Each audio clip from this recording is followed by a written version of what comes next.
Hey, what's up, YouTube? So, I've been thinking about this quote I came across recently, and I think I'd heard a long time ago, but it's attributed to Aristotle, and it's, "You are what you repeatedly do."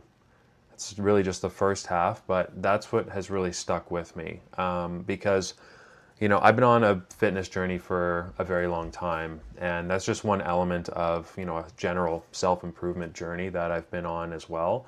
And that's also been quite a roller coaster with some big ups and downs, some peaks and valleys for sure, and a good chunk of time where I've just kind of been drifting, and then I, kind of lock back in, clue back in, start reading again, et cetera, get a little bit tighter with like tracking things and whatnot. I'm sure many of you can relate to that.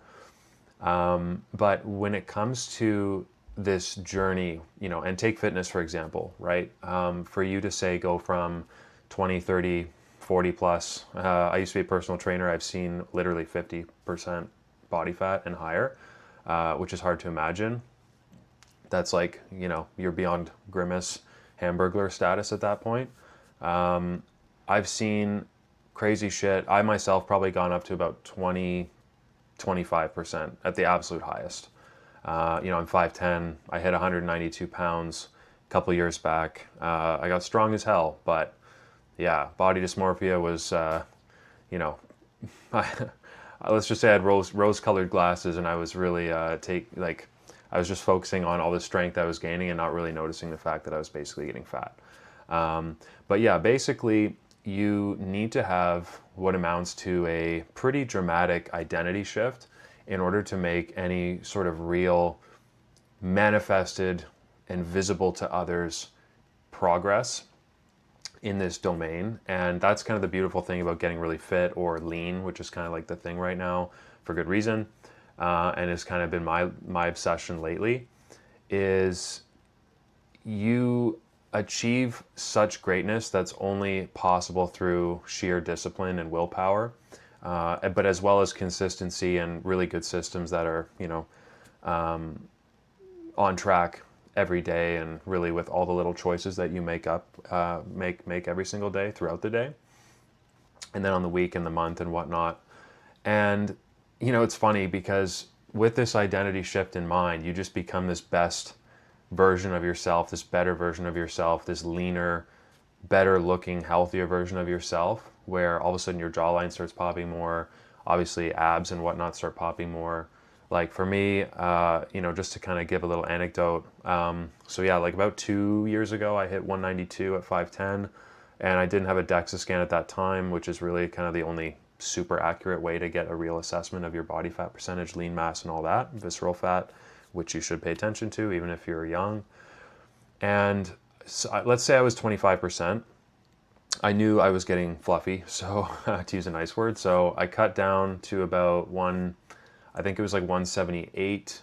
I did a pretty aggressive cut, and it took a few months, but I got down to 178. I felt a lot better. As you can imagine, I felt lighter. I lost a little strength, but retained a good chunk of it, most of it. And then at that time, also didn't get a DEXA, but I would estimate I was probably around 18 to 20%. At least that's what I thought.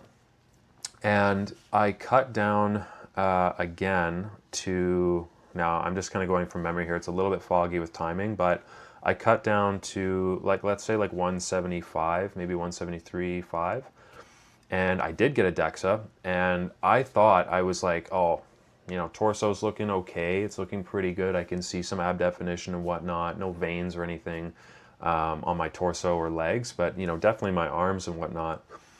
But what I found out is that's really just due to fat distribution, which is largely genetically informed, if not entirely. So it turned out I was 19.5% body fat, but my torso was 18%, which is what I thought, and that's what I was kind of judging based on. And my arms were like 15, 16%, so it kind of fooled me when I had like a tank on into thinking I was much leaner than I was. But my ass and my legs were like 24% each, which is nuts. And you wouldn't necessarily know that or see that unless, you're just kind of inspecting me naked. Even I couldn't tell.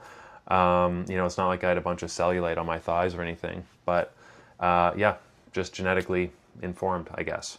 So I know this is a bit of a long anecdote, but so from the 170s, I thought, okay, I'll just take it slow so I don't lose a bunch of strength. But I cut all the way down to about 168, then just got a DEXA scan a few weeks ago, which, now we're kind of catching up to the present.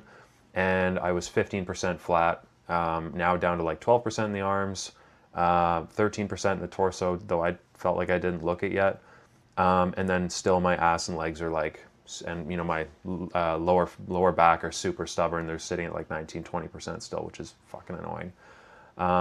But I thought, okay, to kind of circle back, I'm going to keep cutting, get down to like 155, 160 if I have to, just so these, love handles are gone. I can't pinch this shit and see it jiggle. And anyway, again, circling back, so the identity shift that was required and is required daily is significant. And I've had to, like, to use kind of the modern phrase, like I've just had to lock the fuck in, especially with my nutrition. Like that was the huge point that was lacking.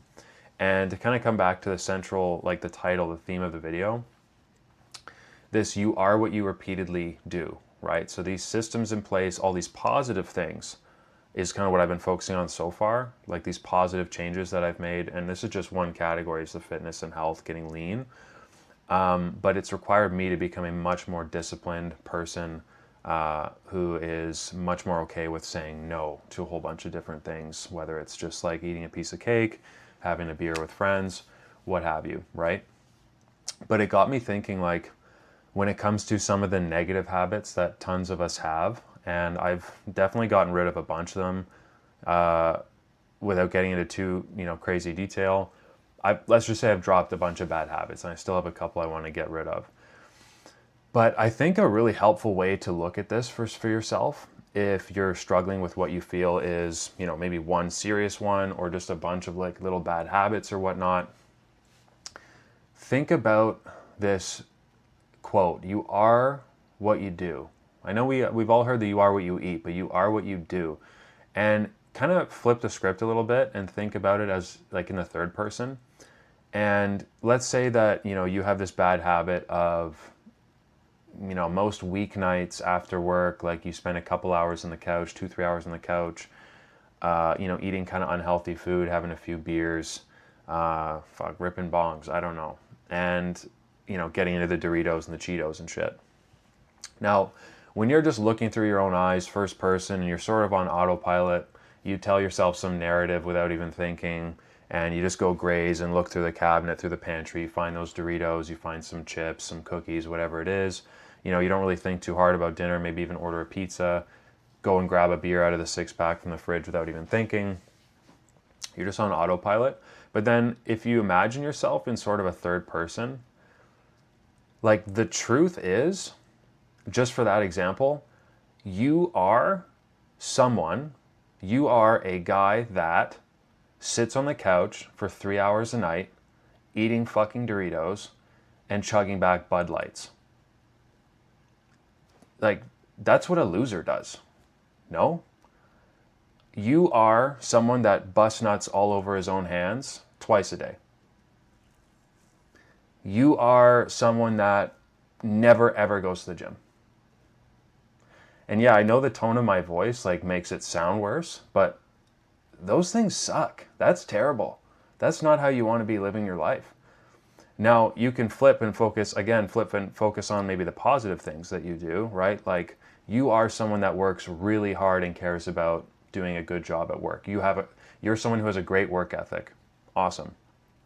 But when you're trying to address honestly some of those negative habits that you should get rid of or minimize, again, just maybe think about it in that sense, because again, you're sitting in your room in the dark and you jerk off to some porn. No one's around, no one knows, you're on incognito. It doesn't feel like, it's important. Whatever, it was like 10 minutes. Yeah, but you're someone, right? Or you think about it this way: I am someone that masturbates to porn that would make a mid-century 1500s witch who worships Satan blush, because the content is so depraved and fucking insane. I am someone that rips bongs at 29 years old. Like, dude. Anyway, I could ramble about this for hours about all these horrible identities. I could spend so much time. I could spend an hour just coming up with like ridiculous caricatures. But point is, think about this, think about that quote, think about the positive things you do, think about the negative things you do that you should flip. And just imagine yourself, again, in third person, looking down at yourself, maybe one of your ancestors looking down from heaven, and you're just doing some stupid, goofy shit. You just gotta lock the fuck in.